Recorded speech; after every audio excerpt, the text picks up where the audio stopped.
अच्छा जी, जो हमारा आज का लेक्चर है वो है आउटलाइन मेकिंग के ऊपर।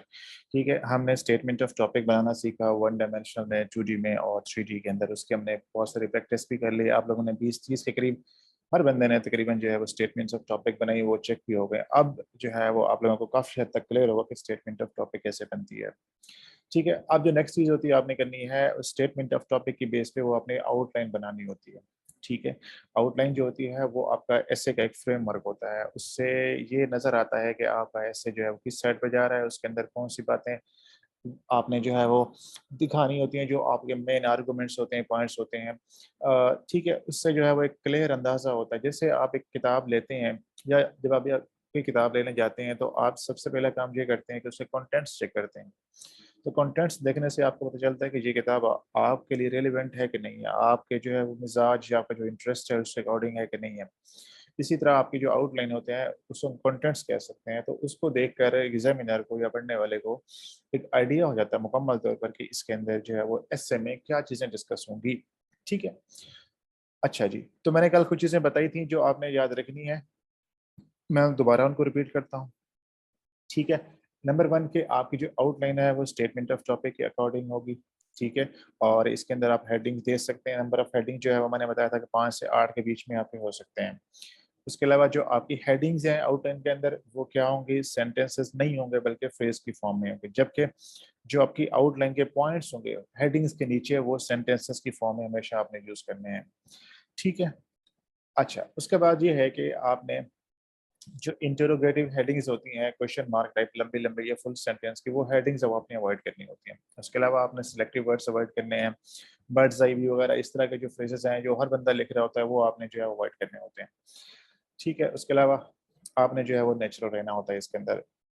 अब चलते हैं कि आपकी जो आउटलाइन बनती कैसे है, उसके हम स्टेप्स की बात कर लेते हैं। पहला स्टेप मैंने बताया था कि सबसे जो पहला स्टेप होता है वो हम कहते हैं ब्रेनस्टॉर्मिंग, नंबर 2 पे उसको क्लैरिफिकेशन कहते हैं, नंबर 3 पे लॉजिकल सीक्वेंस और नंबर 4 पे आपका कंसेप्चुअलाइजेशन होता है। पहले स्टेप में हमने ये करना होता है कि जब भी हम स्टेटमेंट बना लेते हैं तो उसके बेस पे हम जो है वो ब्रेनस्टॉर्मिंग करते हैं, मतलब आइडियाज़ इकट्ठे करते हैं। फॉर एग्जांपल हमारे पास एक टॉपिक है, ये मैंने कल लिखा था कि डेमोक्रेसी इन पाकिस्तान। अब इसके ऊपर हमने स्टेटमेंट बनाई है कि democracy in Pakistan has seen a dark past for various reasons. अब हमने बेसिकली जो ब्रेनस्टॉर्मिंग करनी है वो किसके ऊपर करनी है, रीजंस के ऊपर।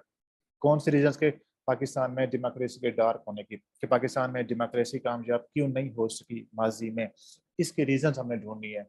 अब पहला स्टेप आपका क्या होगा, ब्रेनस्टॉर्मिंग का होगा।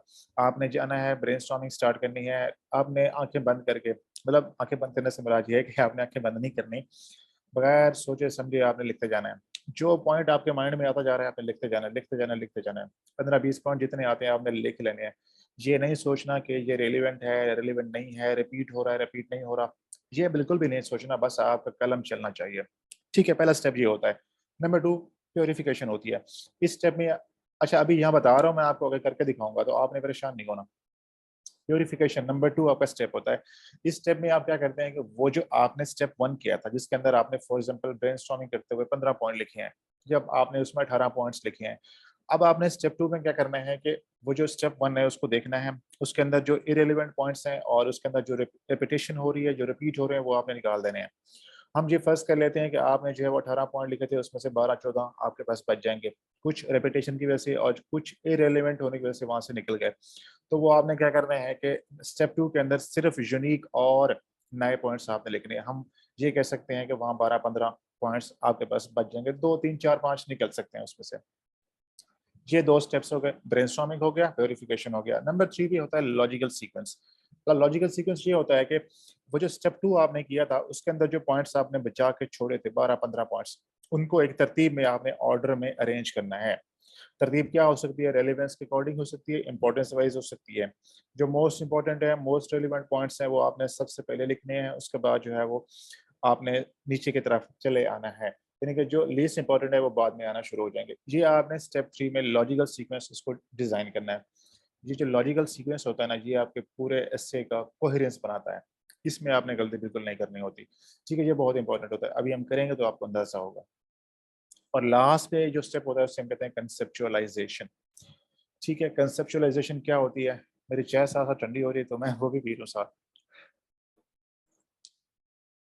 जो लास्ट स्टेप होता है उसको हम कहते हैं कंसेप्चुअलाइजेशन।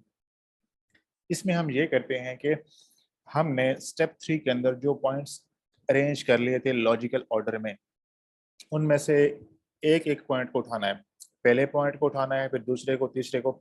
अब करना क्या है, पहले पॉइंट को उठा के आपने स्टेटमेंट ऑफ टॉपिक से जोड़ना है। अभी इतना याद रखना है, अभी करेंगे तो क्लियर होगा।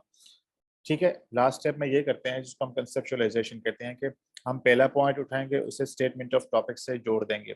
दूसरा उठाएंगे, उसे स्टेटमेंट ऑफ टॉपिक से जोड़ देंगे। तीसरा उठाएंगे, उसको जोड़ देंगे। इसी तरह तमाम पॉइंट्स को आपने उठाना है वन बाय वन, और उनको आपने स्टेटमेंट ऑफ टॉपिक से जोड़ देना है। ठीक है, अब जब हम यहाँ पे लास्ट स्टेप करते हैं, इसमें हमारे सेंटेंसेस बनेंगे। अब वो जो सेंटेंसेस बनेंगे वो आपकी फाइनल आउटलाइन होती है, उसको फिर आपने रीड करना होता है। अब देखते हैं कि ये कैसे होगा सारा कुछ। ठीक है, हम ये टॉपिक लेते हैं। हम ये फर्स्ट करते हैं कि हमारे पास जो टॉपिक है वो है डेमोक्रेसी इन पाकिस्तान। उसके ऊपर स्टेटमेंट ऑफ टॉपिक ये बनी हुई है, democracy in Pakistan has seen a dark past for various reasons. अब हमने जो है वो इसके ऊपर क्या करना है, पहला स्टेप ब्रेनस्टॉर्मिंग का है। हमने वो रीजन ढूंढनी है, लिखनी है, जो पाकिस्तान में डेमोक्रेसी के डार्क होने के रिस्पॉन्सिबल है। अब आप लोग मुझे बताएं, सब लोग चैट के अंदर एक एक दो दो रीजंस जो आपको समझ आती हैं कि पाकिस्तान में अभी तक डेमोक्रेसी कामयाब क्यों नहीं हो सकी। चलें, शाबाश। चैट के अंदर आप लोग बताएं, क्या वो फैक्टर्स हैं, कौन से वो रीजंस हैं जिसकी वजह से पाकिस्तान में डेमोक्रेसी जो है, वेरी गुड, बिल्कुल ठीक है, पॉलिटिकल इंस्टेबिलिटी है, लीडरशिप का क्राइसिस है, वीक इंस्टीट्यूशंस हैं। शाबाश शाबाश शाबाश शाबाश। सब लोग बताएं अपने अपने। ठीक है, हाँ जी, बिल्कुल, bad governance, civil military relations का होना। ठीक है, dynastic politics, very good, undemocratic interventions, बिल्कुल, जुडिशियल फ्लॉज, शाबाश शाबाश। हाँ जी, बिल्कुल, करप्शन हो गई, फ्यूडलिज्म हो गया, वीक पॉलिटिकल पार्टीज हो गई, इलिटरेसी हो गई, वेरी गुड, शाबाश।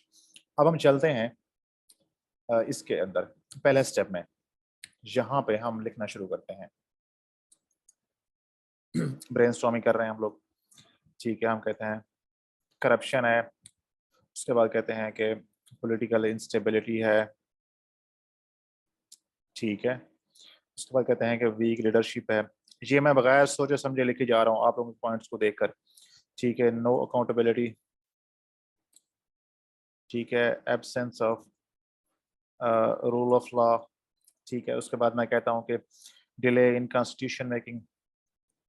ठीक है, उसके बाद मैं कहता हूँ कि और पॉइंट है हमारे पास, पुअर गवर्नेंस हम कह सकते हैं। ठीक है, और पॉइंट मेरे पास है इलिटरेसी है।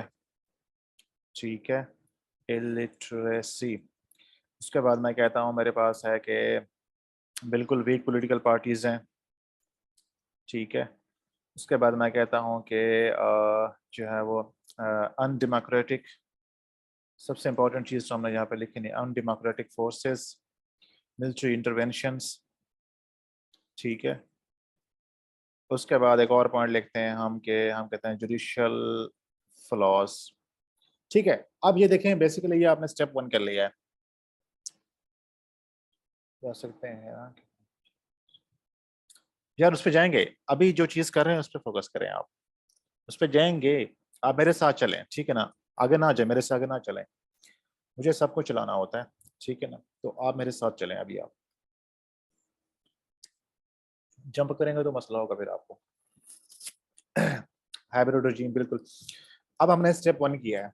मैंने कहा था कि स्टेप 1 के अंदर हमने क्या करना है कि स्टेटमेंट ऑफ टॉपिक को लेना है, उसका जो चीज आपको पूछी गई है उसके ऊपर आपने ब्रेनस्टॉर्मिंग करनी है। हमने ब्रेनस्टॉर्मिंग की है किसके ऊपर, पाकिस्तान में डेमोक्रेसी के जो है वो फेल होने की या नाकाम होने की जो रीजंस हैं, उसके पीछे फैक्टर्स हैं, ये डार्क पास्ट के पीछे फैक्टर्स हैं, वो आपने सब ने इसी तरह ब्रेनस्टॉर्मिंग करनी है। सोचना, बहुत ज्यादा नहीं सोचना, लिखते जाना है आपने। जो पॉइंट माइंड में आता है आपने लिखते जाना, लिखते जाना है। 12 15 16 पॉइंट जितने भी आते हैं आपने लिख लेने बगैर सोचे समझे। स्टेप 1 आपका मुकम्मल हो गया। अब चलते हैं स्टेप 2 के ऊपर। अब हम देखते हैं कि इसमें से कौन से ऐसे पॉइंट्स हैं, ठीक है ना, कौन से ऐसे पॉइंट्स हैं जो रिपीट हो रहे हैं, और कौन से ऐसे पॉइंट्स हैं जो इरेलीवेंट हैं। ठीक है, हम फर्ज कहते हैं कि करप्शन है। ठीक है, ये बिल्कुल यूनिक पॉइंट है। हम कहते हैं पॉलिटिकल इंस्टेबिलिटी यूनिक पॉइंट है। ठीक है, फिर हम कहते हैं कि वीक लीडरशिप जो है वो यूनिक पॉइंट है। ठीक है, फिर हम कहते हैं कि एब्सेंस ऑफ अकाउंटेबिलिटी जो है वो एक न्यू पॉइंट है, आइडिया डिफरेंट है, ठीक है। नो रूल ऑफ लॉ, ठीक है, ये नया पॉइंट है। हम कहते हैं कि डिले इन कॉन्स्टिट्यूशन, ठीक है, ये नया पॉइंट है। फिर हम कहते हैं कि पुअर गवर्नेंस। आपने देखते जाना है कि कोई ऐसा पॉइंट, कोई ऐसा आइडिया जो रिपीट हो रहा हो उसको आपने जो है वो निकाल देना है, कोई इरेलीवेंट हो उसको आपने निकाल देना है। इसके अंदर आपने यही काम करना है, ठीक है। वीक पॉलिटिकल पार्टीज, उसके बाद जो है वो मिलिट्री इंटरवेंशन। हम ये फर्ज करते हैं कि वो जो हमने 12-13 पॉइंट लिखे थे उसमें से हमारे पास 10 पॉइंट बच गए, हम ये फर्ज कर लेते हैं, ठीक है ना। स्टेप 1 में आपने ब्रेनस्टॉर्मिंग करनी है, स्टेप 2 के अंदर आपने प्योरिफिकेशन करनी है। प्योरिफिकेशन में क्या करना होता है, आपने इरेलीवेंट और लेस इंपॉर्टेंट पॉइंट्स या रेपिटेशन को अवॉइड करना होता है आपने, ठीक है। उन पॉइंट्स को निकालने के बाद आपने 2-3 पॉइंट्स हो सकता है कम हो जाए, कोई इशू नहीं है उसका। जब ये मुकम्मल हो जाएगा तो आपने जाना है स्टेप 3 के ऊपर। अब जो स्टेप 3 होता है वो क्या होता है, कोई मुझे बताएगा कि इसमें क्या करते हैं हम, लॉजिकल सीक्वेंस में क्या करते हैं? Anybody please let me know कि स्टेप 3 के अंदर क्या करना होता है। Coherence, very good. क्रोनोलॉजी नहीं, इसको कहते हैं लॉजिकल ऑर्डर होता है, लॉजिकल ऑर्डर। हाँ जी, तरतीब देनी होती है लॉजिकल ऑर्डर में, इसे लॉजिकल सीक्वेंस भी कहते हैं, लॉजिकल ऑर्डर भी कहते हैं। अब इसमें हमने ये करना होता है कि जो मोस्ट इंपॉर्टेंट और मोस्ट रेलिवेंट पॉइंट्स हैं उनको उठा के पहले लिखना है, फिर दूसरा इंपॉर्टेंट, मोस्ट इंपॉर्टेंट, फिर तीसरा, चौथा, पांचवा, इसी तरह फिर हमने लीस्ट इंपॉर्टेंट की तरफ जाना है। अब ये जो लॉजिकल ऑर्डर है ये हर बंदे का अलग से हो सकता है, याद रखना है। हर बंदे के लिए जो लॉजिकल ऑर्डर है वो डिफरेंट होगा, मेरे लिए डिफरेंट होगा, आप 10-12 लोग जितने क्लास में मौजूद हैं सबके लिए डिफरेंट होगा। तो आपने अपनी समझ, अपनी अंडरस्टैंडिंग और आपकी जो नॉलेज है उसके अकॉर्डिंग बनाना है। इस चीज़ से बेफिक्र होकर कि वो सही है या गलत है, जो आपकी अंडरस्टैंडिंग है, जो आपकी समझ बूझ है उसके अकॉर्डिंग आपने लॉजिकल ऑर्डर को तरतीब देना है। मैं फॉर एग्जांपल मैं ये समझता हूँ कि पाकिस्तान में डेमोक्रेसी का जो डार्क पास्ट है उसके पीछे सबसे बड़ा फैक्टर मिलिट्री इंटरवेंशंस हैं, ठीक है। मैं ये समझता हूँ फॉर एग्जांपल मिलिट्री इंटरवेंशंस। फिर उसके बाद मैं ये कहता हूँ कि मिलिट्री इंटरवेंशन की वजह से पुअर गवर्नेंस है, ठीक है। फिर मैं ये समझता हूँ कि मिलिट्री इंटरवेंशन से ही पुअर गवर्नेंस हुई, पुअर गवर्नेंस की वजह से क्या हुआ, इलिटरेसी आई, ठीक है। इलिटरेसी की वजह से जो है वो वीक लीडरशिप आई, ठीक है। अब जब वीक लीडरशिप आई तो उसमें जो है वो नो रूल ऑफ लॉ था, मैं ये कहता हूँ रूल ऑफ लॉ ना होने की वजह से जो है नो अकाउंटेबिलिटी थी, ठीक है, एब्सेंस ऑफ अकाउंटेबिलिटी। ये मैं अपनी समझ के मुताबिक बना रहा हूँ आपको समझाने के लिए। इसके बाद मैं कहता हूँ कि जब एब्सेंस ऑफ अकाउंटेबिलिटी थी उसकी वजह से जो है वो पॉलिटिकल पार्टीज वीक हो गई, वीक पॉलिटिकल पार्टीज, ठीक है। उसके बाद मैं कहता हूँ कि जब ये हुआ तो फिर पाकिस्तान में जो है वो पॉलिटिकल इंस्टेबिलिटी आना शुरू हो गई, ठीक है ना। तो आपने बेसिकली स्टेप 2 के अंदर जितने पॉइंट्स बचे होते हैं सारों को आपने एक अंडरस्टैंडिंग बनाते हुए आपने जो है एक ऑर्डर में, एक तरतीब में आपने उनको अरेंज करना होता है, ठीक है। ये हर बंदे के लिए अलग होगा, याद रखना है। अच्छा, ये हो गए आपके 3 स्टेप्स, इसमें कोई कंफ्यूजन हो तो बताएं। लास्ट स्टेप थोड़ा सा मुश्किल है, उसको समझने में टाइम लगता है, तो इसलिए मैं उस पर जो है वो अच्छी तरह फोकस करूंगा। अब पहले तीन पॉइंट्स में अगर किसी को कोई कंफ्यूजन हो तो पूछ लें आप लोग।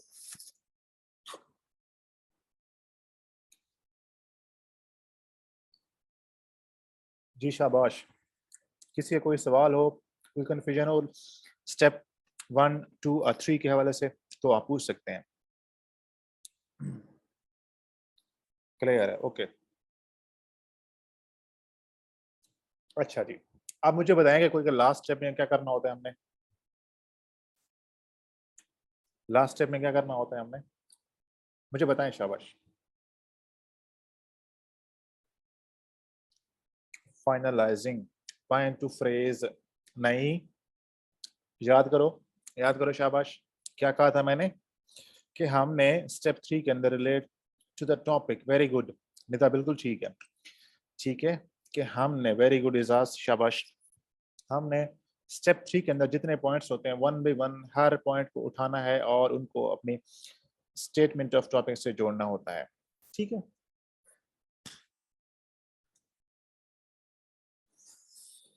अजमेर कहते हैं कि एब्सेंस ऑफ अकाउंटेबिलिटी सर, हाँ हमारे यहाँ डायरेक्ट अटैक करना है यार। अरे भाई अभी परेशान ना हो इस चीज के बारे में, अभी जो हम कर रहे हैं ना वो सीख लो प्लीज, ये क्या लिखना है, क्या नहीं लिखना, किस तरह की लैंग्वेज होगी, कौन सी बातें होंगी, वो हम कंटेंट में बात करेंगे उसके ऊपर। अगर मैं आपको ये बताना शुरू कर दूं कि आपने ये लिखना है, ये नहीं लिखना, तो आप बिल्कुल बैठ जाओगे, कुछ भी नहीं कर पाओगे आप। तो मेरा काम अभी आपको ये है कि मैं आपको ऐसे सिखाऊं अभी आपको, वो बाद में हम डिसाइड कर लेंगे कि उसमें से उस एस्से में लिखना क्या, क्या नहीं लिखना उसके अंदर, पहले वो सीख लें हम। ठीक है ना। इसको तो हम इस तरह भी ले जा सकते हैं, उसकी तरफ मैं आता हूँ। थोड़ा सा वेट कर लो भाई, थोड़ा सा वेट कर लो, मैं उसकी तरफ आऊँगा। यार मैं आपका उस्ताद हूँ, ठीक है ना, और इतने बच्चे जहाँ मौजूद हैं, तो मुझे पता है कि अगर मैं अपनी समझ के मुताबिक या मैं अपने लेवल पे आके या एक या दो बच्चे के लेवल पे आके बात करूंगा ना, तो बाकी लोगों को क्या बनेगा। तो मुझे बिल्कुल जो है बेसिक लेवल पे बात करनी पड़ती है। ठीक है ना। अगर आपको कुछ बातें पता हैं तो आप थोड़ा सा जो है वो पेशेंस रखा करें। कोई सवाल आता है तो आप पूछ लिया करें, लेकिन अगर आपको लगता है कि वो सवाल गैर ज़रूरी है या आपका जो है वो यहाँ पे नहीं बनता, तो आप थोड़ा सब्र कर लिया करें आपसे। ठीक है ना। कल से हम यूँ करेंगे कि आप लोगों के सवाल एंड पे लेंगे हम, ताकि आप लोगों को ये दरमियान में कन्फ्यूजन ना हो आपको इस तरह से। अच्छा जी, हमने लास्ट स्टेप में ये करना होता है कि कंटेक्चुअल कंसेप्चुअलाइजेशन, इसको हम कहते हैं, क्या लिखे हुए हैं स्पेलिंग इसके गलत लिखे हुए हैं, कंटेक्चुअलाइजेशन होता है ये बेसिकली। कंटेक्चुअलाइजेशन मतलब कॉन्टेक्स्ट बनाना जिसको हम कहते हैं। आपने हर पॉइंट को उठाना है और उसको स्टेटमेंट ऑफ टॉपिक से जोड़ना है। अभी मैं आपको 2 पॉइंट्स 3 पॉइंट्स बना के दिखाऊंगा, उसके बाद आप लोग बनाएंगे। अब कैसे उठाएंगे। पहला पॉइंट क्या है, मिलिट्री इंटरवेंशंस। ठीक है। अब अगर हम अपनी स्टेटमेंट पे वापस जाएं तो हमारी स्टेटमेंट क्या थी कि democracy in Pakistan has seen a dark past for various reasons. ये हमारी स्टेटमेंट ऑफ टॉपिक है। और हमारा पहला पॉइंट क्या है, मिलिट्री इंटरवेंशंस। तो मैं क्या कहता हूँ कि number 1, military military interventions are the main reason behind dark past of democracy in Pakistan। ठीक है, समझ आई इस बात की। हमने क्या किया, पॉइंट 1 को उठाया, उसको स्टेटमेंट ऑफ टॉपिक से जोड़ दिया। अब अगर इसको आप पढ़ें इस पॉइंट को, तो ये मतलब है कि पाकिस्तान में डेमोक्रेसी के डार्क होने की जो रीजन है वो है मिलिट्री इंटरवेंशंस। आपने एक रीजन बता दी, उसको स्टेटमेंट ऑफ टॉपिक से जोड़ दिया आपने। ये बात समझ आई। दूसरा पॉइंट उठाएं। ठीक है। आप कहें कि डेमोक्रेसी, सेंटेंस वगैरह चेंज कर सकते हैं आप लोग, democracy in Pakistan could not grow due to poor governance. ठीक है। ये दूसरा पॉइंट आपने उठाया, उसको स्टेटमेंट ऑफ टॉपिक से जोड़ दिया आपने। ये बात क्लियर हुई है। ये बात समझिए, सब बताएं मुझे। जिसको समझ नहीं वो पूछिए अभी यहाँ पर। जिस बंदे को ये वाला पॉइंट समझ नहीं आया, कंटेक्चुअलाइजेशन वाला लास्ट स्टेप, वो पूछे मुझसे प्लीज। ओके।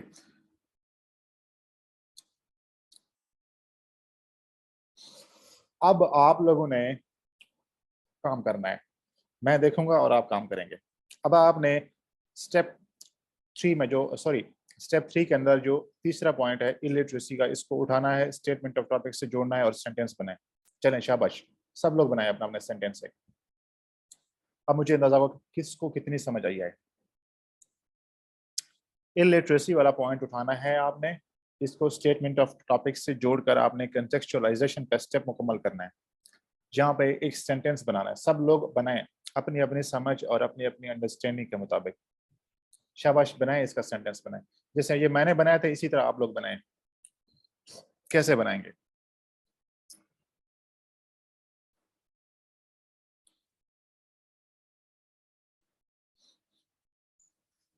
चलें जी, शाबाश।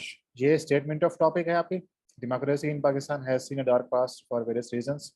और आपका पॉइंट है इलिटरेसी का।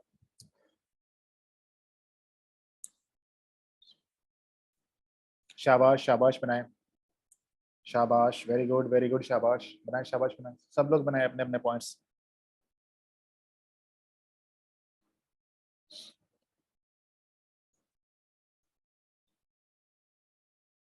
अच्छा जी, फातिमा कहती हैं कि illiteracy is one of the reasons of weak democracy. Very good, बिल्कुल एक्सीलेंट फातिमा, बिल्कुल ठीक है, शाबाश। हारिस कहते हैं कि illiteracy is an impediment to the progress of democracy। Haris ये सेंटेंस नहीं है, इसको आप यूं बनाएंगे कि illiteracy has remained an impediment या hurdle in the progress of democracy। ठीक है, सेंटेंस बनाना, मुकम्मल फिक्रा जिसको पढ़ के मैसेज मुकम्मल हो, ठीक है ना। उसके अंदर वर्ब भी यूज करना है, हेल्पिंग वर्ब भी यूज करना है, मेन वर्ब भी यूज करना है आपने। अजमेर कहते हैं illiteracy has weakened the roots of democracy in Pakistan। Okay, full stop लगाएं इसके ऊपर एंड पे, शाबाश। अमानुल्लाह कहते हैं कि mass illiteracy is another reason behind poor democratic performance। Very good, excellent Amanullah, शाबाश शाबाश। यासिर कहते हैं कि illiteracy is an ingredient that made democracy bleak in Pakistan। ठीक है ठीक है, थोड़ा आसान लैंग्वेज में बात करें। एजाज कहते हैं no understanding of the democratic process has always been a consequence of illiteracy। Ejaz क्या हो गया है? एजाज क्या बात कर रहे हो? थोड़ा आप सोच समझ के बात करें कि इसमें आपने ये बताना है कि इलिटरेसी जो है वो डेमोक्रेसी के फेल होने के रीजन है, एक उसके पीछे फैक्टर है, ना कि उसका कॉन्सिक्वेंस है। ये कॉन्सिक्वेंस का और रीजन का डिफरेंस पता होना चाहिए ना। कॉन्सिक्वेंस का मतलब होता है कि उसका इफेक्ट, उसका आउटकम, उसका इम्प्लीकेशंस, और जो उसका रीजन होती है उसके पीछे वजह, वो हम वजूहात डिस्कस कर रहे हैं उसकी। ठीक है, इरफान कहते हैं illiteracy is a dominant factor to the existence of democracy. Irfan इसको बेहतर करें कि illiteracy is a dominant factor behind the dark past या behind weak democracy in Pakistan. ठीक है, इस तरह से आपने करना है बात। कासिम कहते हैं सर आपने कहा था ना कि ये वाले पॉइंट्स सेंटेंसेस में बनेंगे, हेडिंग्स मैंने कहा था फ्रेज में होती हैं। ठीक है ना, याद रखें ख्याल से। अभी हम हेडिंग्स पे नहीं गए, वो हम करेंगे अभी। आपको मैं लास्ट स्टेप करवा रहा हूँ, ये आपका, ये तकरीबन आपकी आउटलाइन बन रही है बस।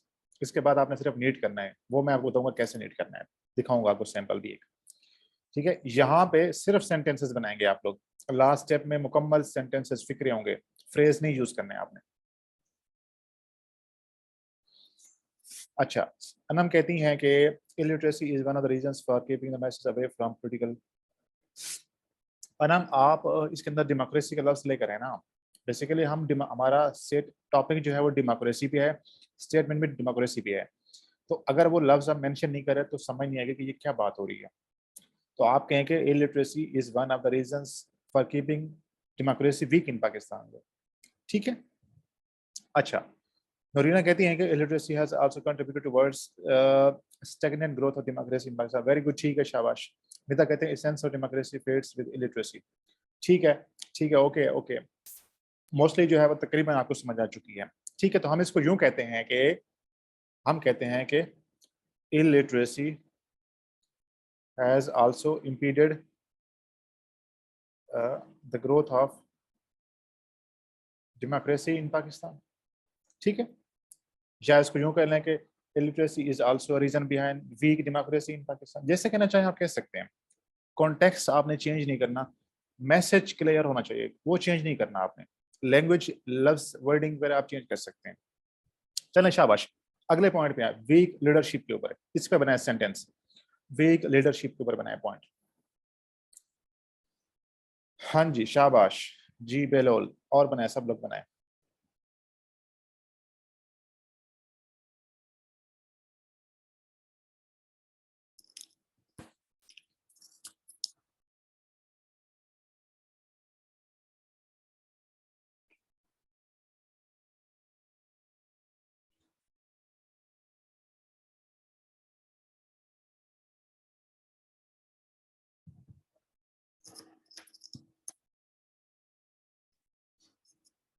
शाबाश शाबाश, बनाए, सब लोग बनाए अपने अपने स्टेटमेंट, सेंटेंसेस बनाए इसके कंटेक्चुअलाइजेशन वाले।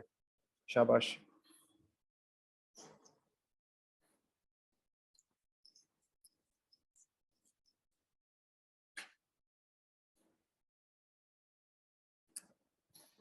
वीक लीडरशिप, और इसके ऊपर आपने पॉइंट बनाना है, कनेक्ट करना है इसको स्टेटमेंट ऑफ टॉपिक से। हमारा स्टेटमेंट ऑफ टॉपिक ये था कि पाकिस्तान में democracy in Pakistan has seen a dark past.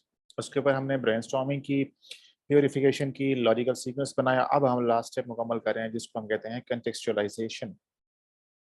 अच्छा जी, बहलोल कहते हैं कि weak leadership has obstructed the growth of democracy. Very good, बिल्कुल ठीक है, शाबाश। Weak leadership is another major cause for weak democracy in Pakistan. शाबाश एजाज, ठीक है, बिल्कुल ठीक है। अच्छा, यासिर कहते हैं कि weak leadership drifts weak democracy in Pakistan. Okay, ठीक है, ठीक है। निदा कहती हैं कि leadership crisis has cause a severe damage to democracy. Very good, ठीक है, बिल्कुल शाबाश।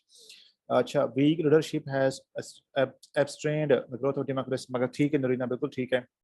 अनम कहती हैं weak leadership fail to practice the democracy in later. Democracy के साथ आपने दीन ही लगाना होता है, ये ख्याल रखना है, इन लेटर एंड स्पिरिट, ठीक है। अच्छा, अजमेर कहते हैं fragile leadership is another reason for fragile weak leadership, ठीक है यार, for weak democracy in Pakistan. Strong, अच्छा हारिस कहते हैं strong democracy and weak leadership are antithetical. Okay, very good, ठीक है यार, ठीक है पॉइंट। कासिम कहते हैं कि leadership has undermined the development of democracy, ठीक है, शाबाश। Fatima, bad leadership has enhance the weak democracy in Pakistan, ठीक है, ओके है। फर्दरमोर यहाँ पर नहीं लगाना मानुल्लाह, फर्दरमोर बिल्कुल यूज नहीं करना आपने यहाँ पर, आपने डायरेक्ट पॉइंट से स्टार्ट करना है, ठीक है, कोशिश करें, या जो है वो आप थोड़ा सेंटेंस को आगे पीछे कर लें, लेकिन ये कनेक्टर्स आपने अभी यूज नहीं करना यहाँ पर। आप कह सकते हैं कि weak leadership has dented the true essence of democracy in Pakistan. हम पाकिस्तान की बात कर रहे हैं, ना कि सोसाइटी की बात कर रहे हैं, तो आपने पाकिस्तान के हवाले से बात करनी है, ठीक है, शाबाश। चलें जी, अब आ जाएं अगले पॉइंट के ऊपर। No rule of law, absence of rule of law या नो रूल ऑफ लॉ, शाबाश, बनाए इसके ऊपर पॉइंट बनाए। पॉइंट नंबर 5 के ऊपर आप लोगों की मैंने यहाँ पे इतनी प्रैक्टिस करानी है कि आप लोग घर जाएंगे तो आपको जो है वो रात को ख्वाब में भी फिर आउटलाइन बनाना याद आएगा आपको। चलें, शाबाश। Democracy can not be flourished by the weak, democracy could not flourish due to weak democracy या वीक लीडरशिप, शाबाश, ठीक है इरफान। और बने आप सब बने नेक्स्ट पॉइंट के ऊपर।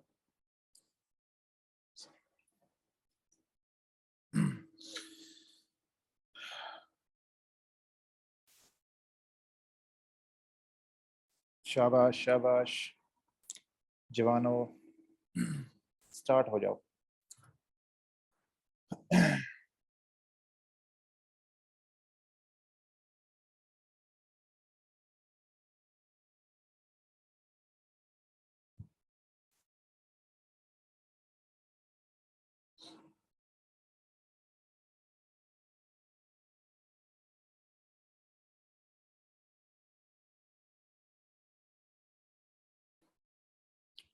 हाँ जी, क्या कहते हैं जनाब?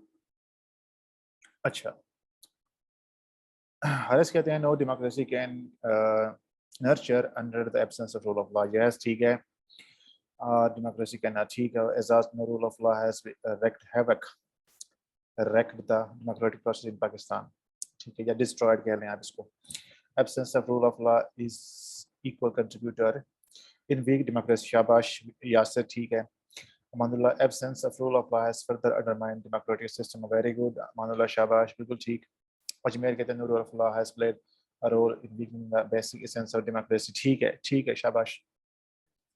अनम कहती हैं absence of rule of law has downgraded if the growth of democracy, Anam इसको यूं कहें आप, has downgraded the growth of democracy।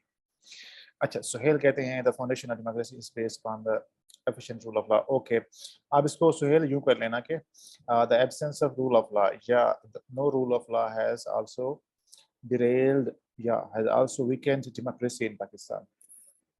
Behlol कहते हैं absence of rule of law has deteriorated, बिल्कुल ठीक है, डेमोक्रेसी, डेमोक्रेसी के साथ दीन ही लगाना, ख्याल रखना है बेलोल, पहले भी मैंने बताया है अनम को, तो ये आपने अवॉइड करना है। अच्छा, democracy in Pakistan has been hit hard by no rule of law, very good, इनका बिल्कुल ठीक है, शाबाश। नोरीना कहती हैं the lack of rule of law has deteriorated, बिल्कुल, growth of democracy in Pakistan. Fatima कहती हैं lack of rule of law has bred, breed के साथ ब्रेड आएगा, ठीक है ना, ब्रेड होता है, ineffectual democracy in Pakistan. Okay, शाबाश। आई होप कि अब सबको जो है वो समझ आ गई है ई के पॉइंट्स कैसे बनाने होते हैं। कोई एक बंदा, कोई ऐसा स्टूडेंट जिसको ये समझ ना आ, ठीक है, हाँ जी, कोई एक बंदा, कोई क्लास के अंदर जितने लोग मौजूद हैं, आप 13-14, कोई एक बंदा ये बता दे कि उसको ये स्टेप की समझ नहीं आई, क्योंकि अगर आपको ये स्टेप समझ नहीं आया तो आपकी आउटलाइन आपको समझ नहीं आई, यही आपकी आउटलाइन है। अब इसके अंदर हमने कोई नया काम नहीं करना, बस इसी को उठाना है और एक पेपर के ऊपर लिखना है आपने, ठीक है, अब चलते हैं कि आउटलाइन कैसे बनानी है। अच्छा जी, मैं आपको दिखाता हूँ एक से, बल्कि मैं आपको करके दिखाता हूँ जो है।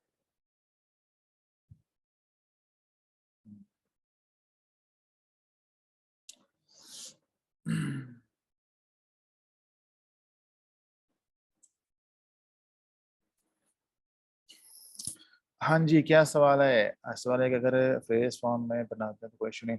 मैं आता हूँ उसकी तरफ, थोड़ा सा मुझे ये मुकम्मल करवाने दें, मैं आता हूँ। अच्छा जी, अब आपने नए सफ़े के ऊपर शिफ्ट होना है।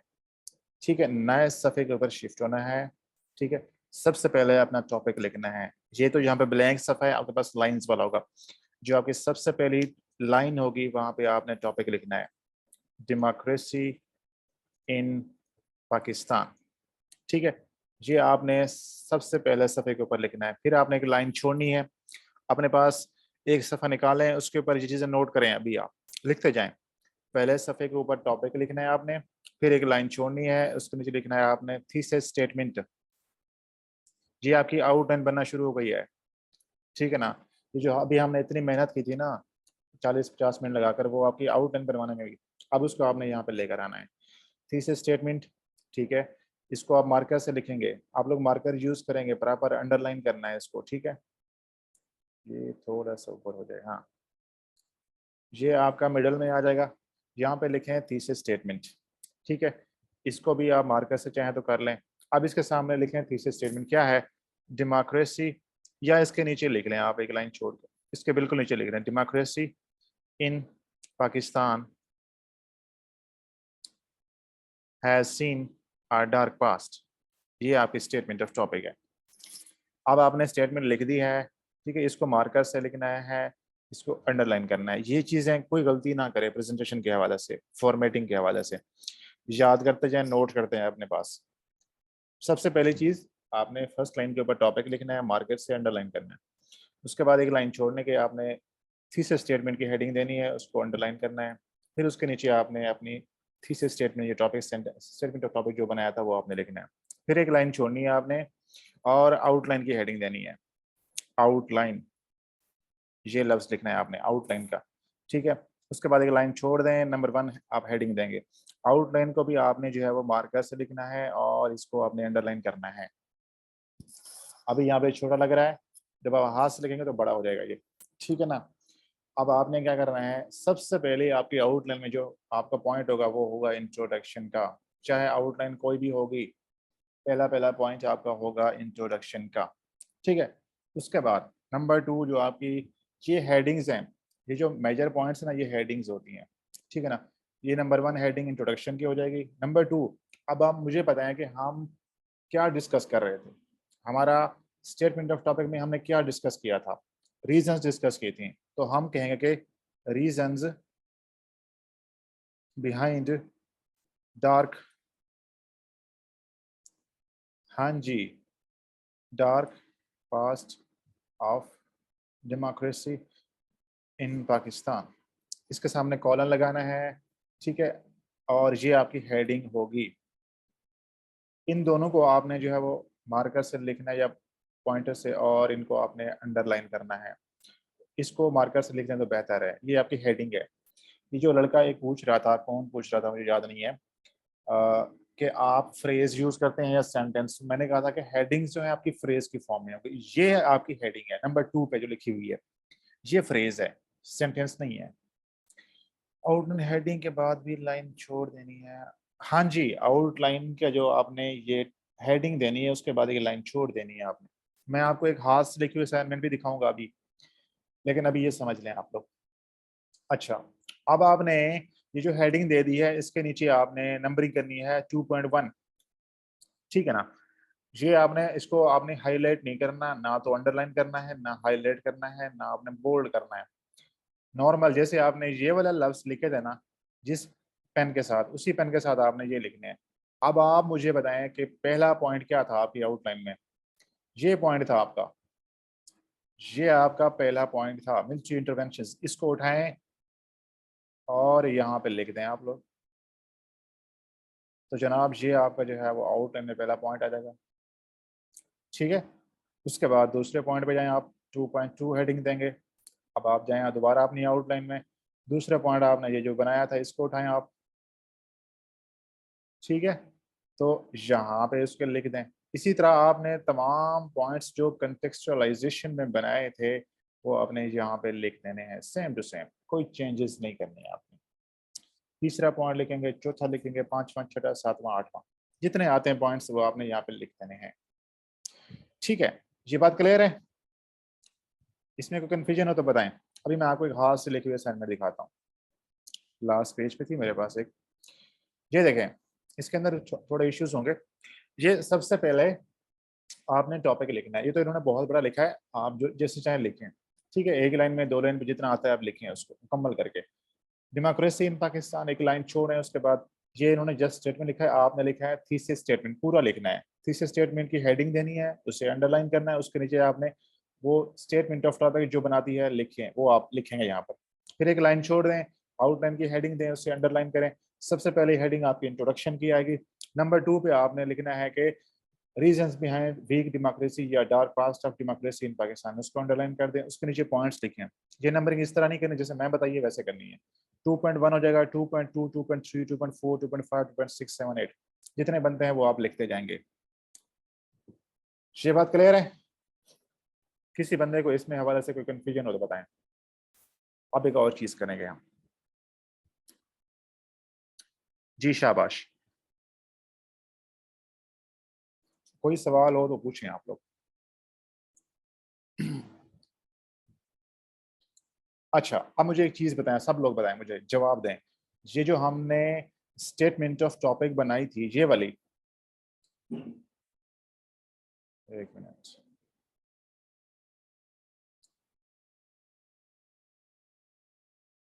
ये जो हमने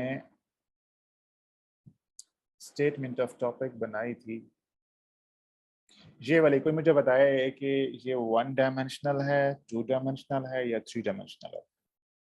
आप सब मुझे बताएं। शाबाश, हाँ जी, जी बताएं।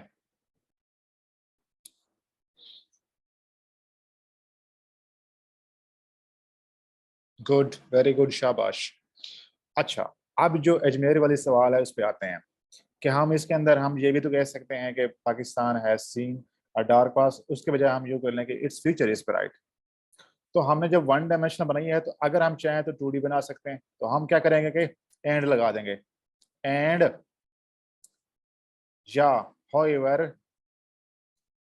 however its future seems bright। ये आई डोंट नो ये क्या हुआ है। अच्छा अब ठीक है, ओके, एक मिनट, इसको मैं बड़ा करता हूँ। हाँ जी, ठीक है, however its future seems bright, हमने ये ऐड कर दिया, तो अब ये क्या बन जाएगी, 2D में बन जाएगी। ठीक है, अब यहाँ पे लॉजिक समझनी, बात समझनी, जो इंपॉर्टेंट पॉइंट आपको समझाने की कोशिश करने लगा हूँ वो ये है कि पहले हमने ब्रेनस्टॉर्मिंग की थी किस चीज के ऊपर, रीजंस के ऊपर, डार्क पास्ट की। अब हमने एक और चीज ऐड कर दी है, ब्राइट फ्यूचर, उसके फैक्टर्स, क्यों ब्राइट फ्यूचर है उसके भी हमें रीजन देनी है। तो अब हमने अगेन ब्रेनस्टॉर्मिंग करनी है, ब्रेनस्टॉर्मिंग अगेन करनी है कि पाकिस्तान में अगर हम ये कहते हैं कि इसका फ्यूचर जो है डेमोक्रेसी का रोशन है, मुस्तकबिल उसका बेहतर है, तो क्यों बेहतर है? तो अब आप मुझे बताएं चैट के अंदर सब लोग, वो कौन से फैक्टर्स हैं जिसकी वजह से आपको लगता है कि पाकिस्तान में डेमोक्रेसी का फ्यूचर बेहतर होगा?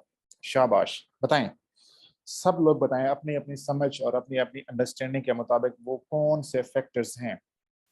वेरी गुड, शाबाश, 18th अमेंडमेंट है, लेकिन चलो ठीक है, continuation of democratic process, very good, शाबाश, अकाउंटेबिलिटी है, शाबाश, बिल्कुल ठीक, और बताएं, गुड गवर्नेंस है, ठीक है, वेरी गुड, ठीक है, successive hand over of government, smooth transition of power आप कह सकते हैं, शाबाश, सोशल मीडिया या इफेक्टिव रोल ऑफ मीडिया, ठीक है। अच्छा, उसके बाद जो है वो पब्लिक पार्टिसिपेशन, वेरी गुड, ठीक है, रोल ऑफ मीडिया। तो अब बेसिकली ये आप क्या कर रहे हैं, अगेन से ब्रेनस्टॉर्मिंग कर रहे हैं।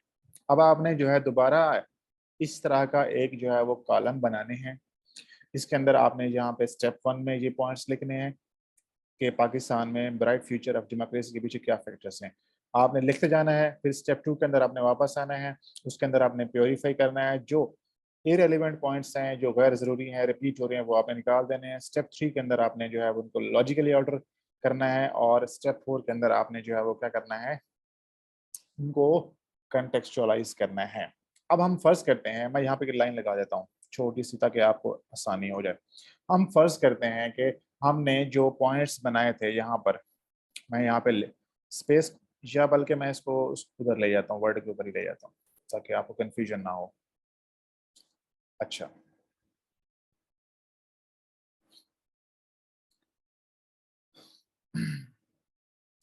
हम यहाँ पे बनाते हैं एक टेबल। ठीक है, हम यहाँ पे एक टेबल बना लेते हैं। अच्छा,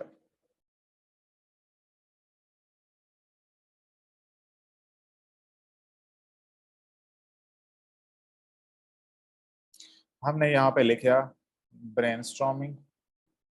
ठीक है, यहाँ पे हमने लिखा प्योरिफिकेशन। अच्छा, याद रखना है ये जो टेबल वाला काम है ये रफ वर्क होता है आपका।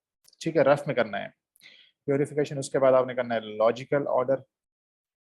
उसके बाद कहना है आपने कंटेक्चुअलाइजेशन, कंटेक्चुअलाइजेशन।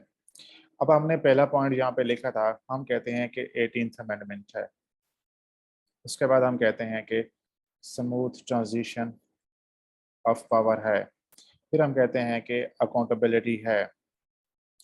ठीक है, फिर हम कहते हैं कि उसमें गुड गवर्नेंस है, कि ये वो फैक्टर्स हैं जिसकी वजह से पाकिस्तान में डेमोक्रेसी का मुस्तकबिल बेहतर होगा। ठीक है, ये आप लिखते जाएंगे। इसी तरह फिर आपने प्योरिफिकेशन करनी है उनकी, उनको जो है वो आपने क्या करना है, निकालने हैं इरेलीवेंट और वो। फिर उसके बाद आपने लॉजिकल ऑर्डर अरेंज करना है, और लास्ट पे आपने क्या करना है, कंटेक्चुअलाइजेशन करनी है। ठीक है, अब हम कहते हैं कि फॉर एग्जाम्पल 18th अमेंडमेंट पहला पॉइंट है। मैं आपको सेंटेंस बनाने की कोशिश करके दिखा रहा हूँ कि कैसे बनाने हैं इस पॉइंट में। ठीक है, अब आप मुझे बताएं कि ये हम क्या लिख रहे थे, ये क्या चीजें लिख रहे हैं, बताएं, शाबाश सब लोग बताएं। ये जो पॉइंट्स हम लिख रहे हैं ये किससे रिलेवेंट है, किस चीज से रिलेवेंट ये पॉइंट्स हैं, शाबाश बताएं।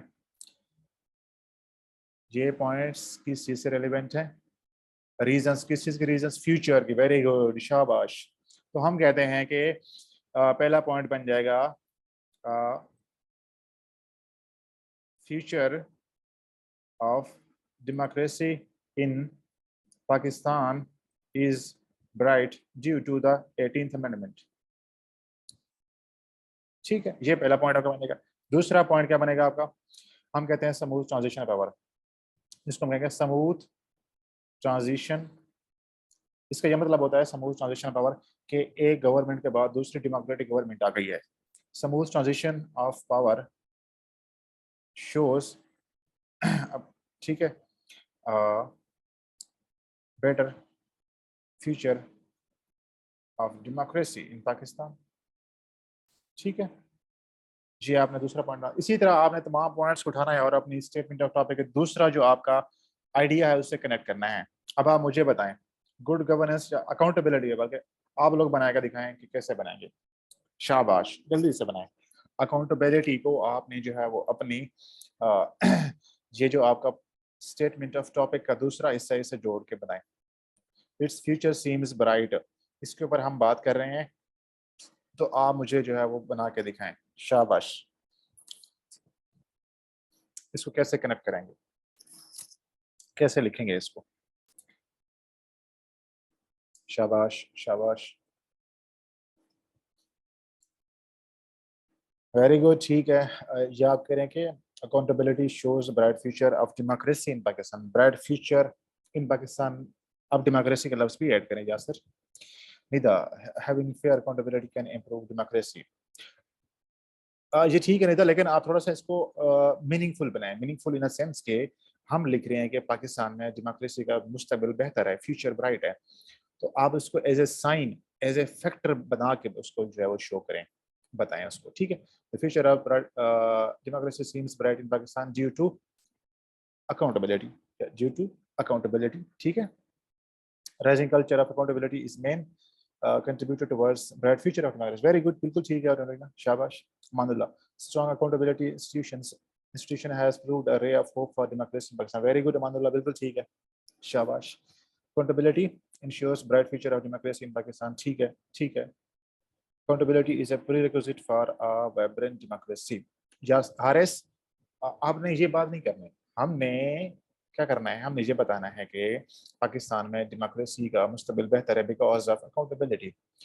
ठीक है, democracy seems to be progressing या seems to have a bright future in Pakistan because of accountability. The accountability shows a good future of democracy in Pakistan. इस तरह आपने बात करनी है, मीनिंगफुल बात करनी है आपने। शाबाश, बाकी लोग बनाए, शाबाश शाबाश। क्लास के अंदर आप लोग करेंगे तो भाई घर जाकर काम ठीक होगा, अगर यहाँ पे नहीं करेंगे तो वहां गलती करेंगे आप लोग। ठीक है ना? अच्छा जी। Haris, accountability is a prerequisite. आप ये बता रहे हैं कि डेमोक्रेसी के लिए अकाउंटेबिलिटी बहुत जरूरी है, हालांकि हम कुछ और बात कर रहे हैं। हम ये बात कर रहे हैं कि पाकिस्तान में डेमोक्रेसी का मुस्तकबिल बेहतर क्यों है, बिकॉज ऑफ अकाउंटेबिलिटी। अब आप उस बात को सोचें और अपनी बात को पढ़ें, इसमें क्या फर्क है? बहुत फर्क है। ठीक है ना? Accountability of state institutions stimulate process of democracy in Pakistan. Okay, बेहतर है, ठीक है ठीक है। अच्छा जी, अब जो चीज़ आपको समझाने की कोशिश कर रहा था वो ये थी कि जब आपने जो डार्क पास के रीजंस हैं वो लिख दिए, 7 8 10 जितनी चाहे आप लिखें, यहाँ पर अराउंड 10 8 से 10 के करीब आपने रीजन यहाँ पे लिखनी है। उसके बाद जब रीजन लिख लेंगे, इनके 2.3 करके, 2.4 करके, 2.5 करके, जैसे ये मुकम्मल होंगी फिर आपने एक और हेडिंग देनी है। हेडिंग कैसे देंगे? नंबर 3 पे, नंबर 3 की मेन हेडिंग देंगे आप लोग। ठीक है, आप यहाँ पे लिखेंगे, जो हेडिंग है वो क्या बनेगी? Factors that show bright future of democracy in Pakistan. ठीक है, ये आपकी जो है वो हेडिंग बन जाएगी। ये आपकी हेडिंग बन जाएगी। इसके नीचे आप जो है वो 3.1 करेंगे। ठीक है, इसको यूं कर लेते हैं, यहाँ पे फॉर्मेटिंग का बड़ा इशू आता है। अच्छा, अब इसको आपने क्या करना है, मार्कर से लिखना है, अंडरलाइन करना है। ये आपकी हेडिंग बन जाएगी। फिर आपने वो 3.1 3.2 3.3 3.4 लिखते जाना है, और जो आपने पहला पॉइंट बनाया था वो आपने यहाँ पे कॉपी करके लिख देना है। पहला पॉइंट हम फॉर एग्जांपल हम कहते हैं कि 18th अमेंडमेंट, ये जो यहाँ पे लिखा था हमने। ठीक है, इसको उठाते हैं और यहाँ पे हम कॉपी कर लेते हैं। ठीक है, फिर हम लिखते हैं दूसरा पॉइंट 3.2।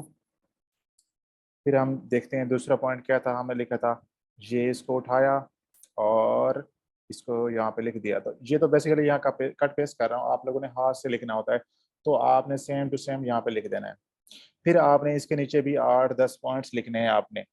ठीक है, 3.3 3.4 3.5 3.6 7 8 9 10 जितने चाहें आप लिखें, यानी कि टोटल आपने कोशिश करनी है ये वाले जो पॉइंट्स हैं और इसके जो पॉइंट्स हैं ये 15 16 से ज्यादा होने चाहिए टोटल मिलाकर। जब ये हो जाएंगे तो उसके बाद आपने क्या करना है, एंड पे आपने फिर एक हेडिंग देनी है नंबर 4 की। ठीक है, नंबर 4 की, ये इश्यू कर रहा है। अच्छा चलो, इसको यूं कर लेते हैं, ये नंबर 4 की हेडिंग देंगे और ये आपकी लास्ट हेडिंग होगी, इसको हम कहते हैं कंक्लूजन। ठीक है, आपके आउटलाइन में जो लास्ट हेडिंग होगी वो क्या होगी? कंक्लूजन की होगी। इसके नीचे आपने कुछ भी नहीं लिखना, बस हेडिंग देके नंबरिंग देके छोड़ देना है। ठीक है, उसके बाद करेंगे कल, कल उस पर जाएंगे हम, अभी इतना इतना काफ़ी है। ठीक है ना? वो हम एक स्टेटमेंट अलग बनाएंगे, आउटलाइन क्लास के अंदर प्रैक्टिस करेंगे, उसकी हम करेंगे बात। अच्छा, मैं आपको एक और आउटलाइन दिखाता हूँ अभी, ताकि आप लोगों को आसानी हो जाए। मुझे ढूंढने दें, मेरी स्क्रीन शेयरिंग ऑफ कर दी है, मैं इसको ढूंढ लूँ। अच्छा,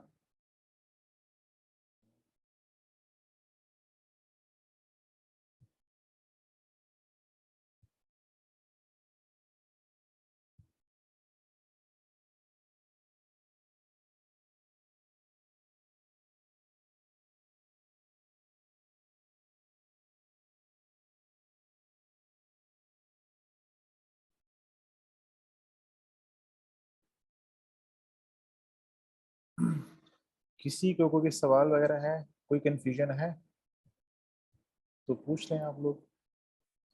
मैं इतने में ये ढूंढ लेता हूँ, आपकी जो है वो एक चीज़ दिखानी है आपको। अब आप सवाल पूछ सकते हो।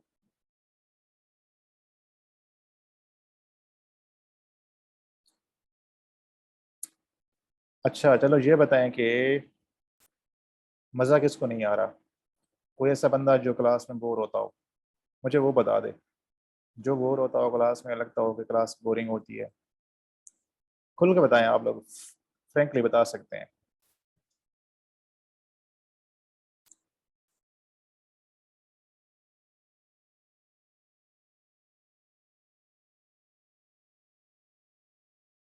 अच्छा जी। Future of democracy seems bright. अच्छा जी, कहते हैं कि अमानुल्लाह सर हम फाइनल से की आउटलाइन सीख रहे हैं। हाँ जी बिल्कुल अमानुल्लाह, शाबाश। हम अभी डिस्क्रिप्टिव ऐसे कर रहे हैं। हम डिस्क्रिप्टिव ऐसे मुकम्मल करेंगे, उसके बाद हम जो है वो आर्गुमेंटेटिव ऐसे पे आएंगे। थोड़ा सा फर्क होता है आउटलाइन में, स्टेटमेंट में और पैराग्राफ में। जब आपको एक बार डिस्क्रिप्टिव ऐसे लिखना आ जाएगा तो उसके बाद आर्गुमेंटेटिव का फर्क समझना और उसको हैंडल करना बहुत आसान हो जाएगा। सर जी मैंने हेडिंग के नंबरिंग में ऐसे ही नंबर्स देने हैं या रोमन्स, इस तरह कर ले तो बेहतर है, रोमन से बेहतर है, ये वाली कर लें आप लोग, ठीक है ना। अंडरलाइन, हाँ यार अंडरलाइन कर लें, अच्छी अच्छी लगती है, प्रेजेंटेशन अच्छी लगती है। मेरा नेट का इशू हो गया था तो सुबह। और ओके, ये आपको रिकॉर्डिंग मिल जाएगी, नो वरीज, ठीक है ना। हम इसको रिकॉर्डिंग कर रहे हैं तो ये इंशाल्लाह आपको रिकॉर्डिंग मिल जाएगी।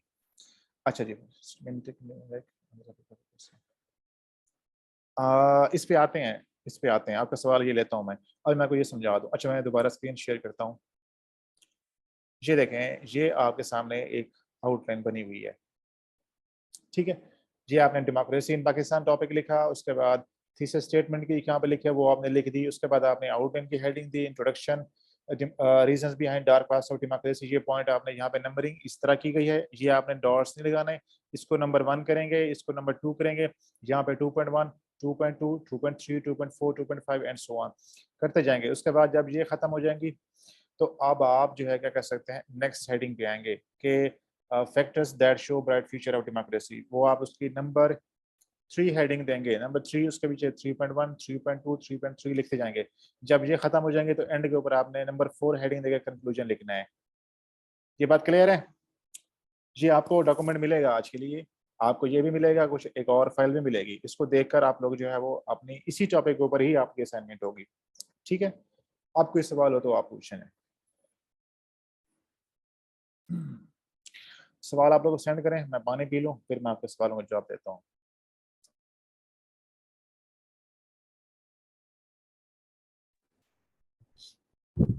Alex, foi salvar posso pesada.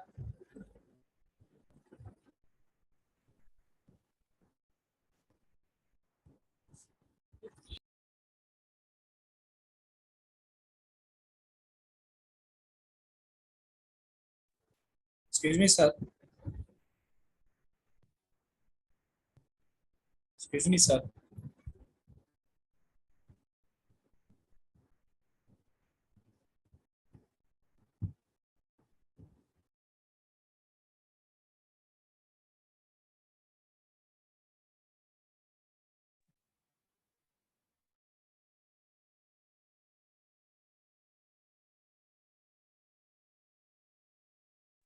हाँ जी जनाब। अच्छा, सबसे पहला सवाल था फातिमा का कि ब्यूरोक्रेसी डोल ड्रम्स के ऊपर हम कैसे बना सकते हैं स्टेटमेंट ऑफ टॉपिक। देखें, सबसे पहले ये समझना इंपॉर्टेंट है कि इस टॉपिक से क्या मुराद है। इसका मतलब ये है कि पाकिस्तान में ब्यूरोक्रेसी का काम ना करना। तो आप कह सकते हैं कि bureaucracy in Pakistan is in doldrums for a number of reasons which is affecting the country in different ways. However, certain steps can improve the performance of bureaucracy. तो आप ये 3D में बना सकते हैं, 2D में बना सकते हैं, 1D में बना सकते हैं, जैसे चाहे आप इसको लेके जा सकते हैं, ठीक है फातिमा।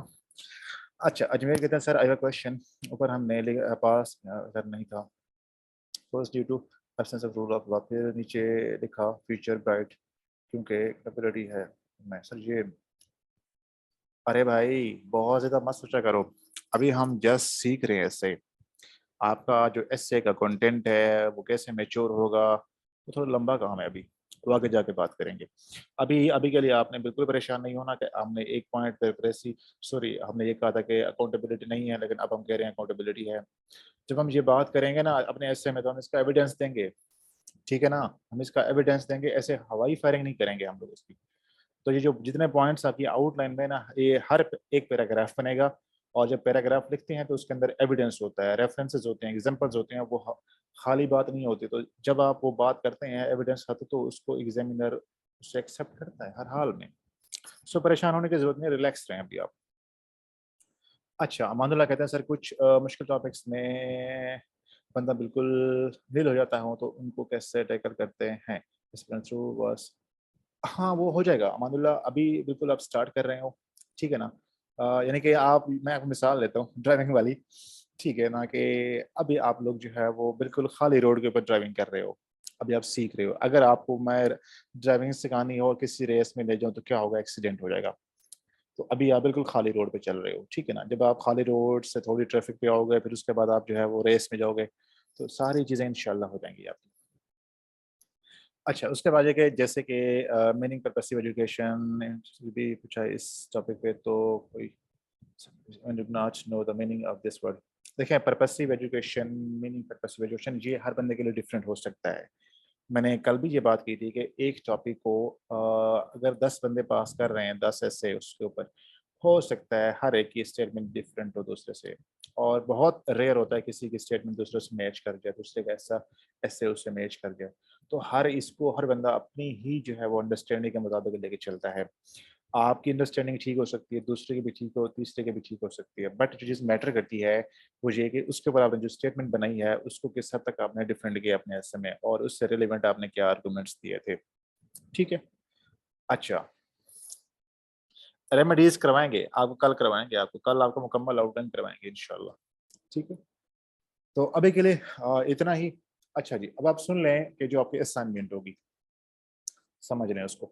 कल आपने इसी टॉपिक के ऊपर ही असाइनमेंट करनी है, democracy in Pakistan, 2 dimensional statement of topic आपको बनी बनाई मिलेगी, मैं भी सेंड करूंगा। ये वाला ऐसे आपके पास आएगा, एक और फाइल आएगी, इसमें से जो पॉइंट्स है वो उठाना चाहें उठा सकते हैं, खुद से जो है वो ऐड करना चाहें कर सकते हैं। तो आपने क्या करना है, आउटलाइन बनानी है, जैसे मैंने आपको समझाया है, रफ वर्क करना है, टेबल बना के प्रॉपर स्टेप्स फॉलो करके आपने जो है वो ब्रेनस्टॉर्मिंग, प्योरिफिकेशन, लॉजिकल सीक्वेंस, कंटेक्चुअलाइजेशन, उसके बाद आपने नीट करनी है आउटलाइन को, आपने नाम के साथ आप लोगों ने सबमिट करानी है। क्लियर है ये बात?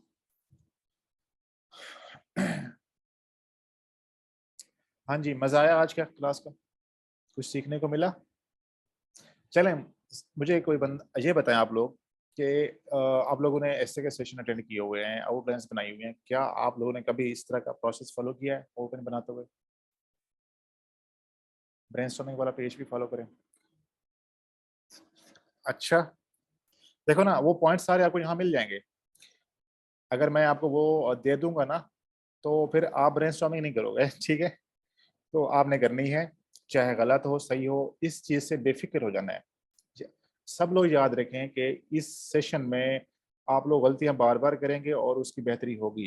तो ये नहीं सोचना कि अगर गलत कर रहा हूं तो उस वजह से मैं नहीं करूंगा, नहीं, बिल्कुल भी नहीं, ठीक है। और ये एक बड़ा इफेक्टिव है अल्हम्दुलिल्लाह, और ये एक बड़ा इफेक्टिव है, इसमें गलती की गुंजाइश नहीं होती।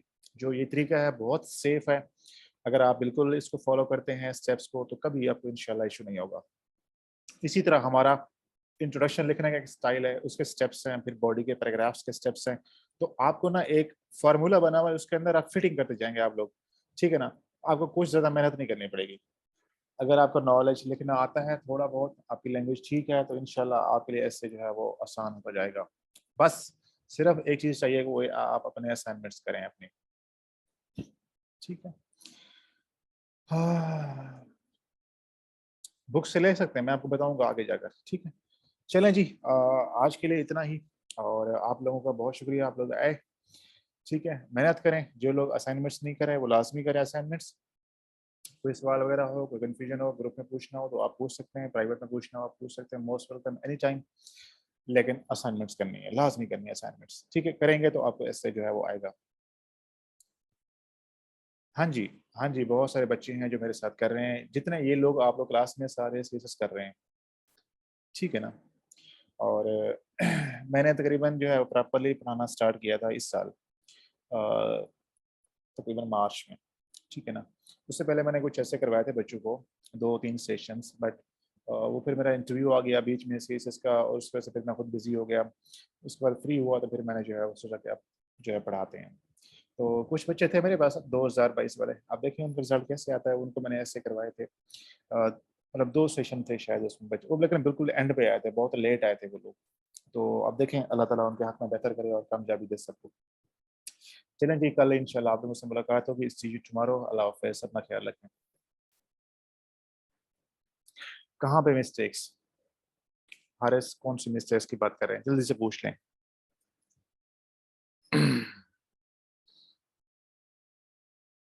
अटेम्प्ट में यार शुरू में जो है ना वो इशू क्या था कि जो मेरा पेपर अटेम्प्टिंग थी उसमें मिसाइल थे, ठीक है ना? पेपर अटेम्प्टिंग उसके वजह से मिसाइल थे, कंटेंट जो नॉलेज होता है उसके वजह से मिसाइल थे कि मेरा नॉलेज बड़ा सुपरफिशियल था। फिर मैंने जो है वो उससे हट के बुक्स पढ़ना स्टार्ट किया, अपने नॉलेज को बेहतर किया, पेपर अटेम्प्टिंग को बेहतर किया, जिससे नंबर आते हैं। अगर आपको ये पता हो कि नंबर कैसे आते हैं तो आप बगैर तैयारी के भी पास कर सकते हैं, ठीक है ना? इंशाल्लाह इस पे हम डिस्कशन में बात करेंगे डिटेल में किसी क्लास के अंदर किसी दिन। तो आप लोगों से मैं जो है वो सारा एक्सपीरियंस, टिप्स वगैरह कैसे नंबर आते हैं बाकी पेपर्स के अंदर एस्से के अलावा आप लोग किस तरह जो है वो चल सकते हैं, इंशाल्लाह आपसे ज़रूर शेयर करेंगे। ठीक है, बहुत शुक्रिया, अल्लाह हाफ़िज़, अपना ख्याल रखें।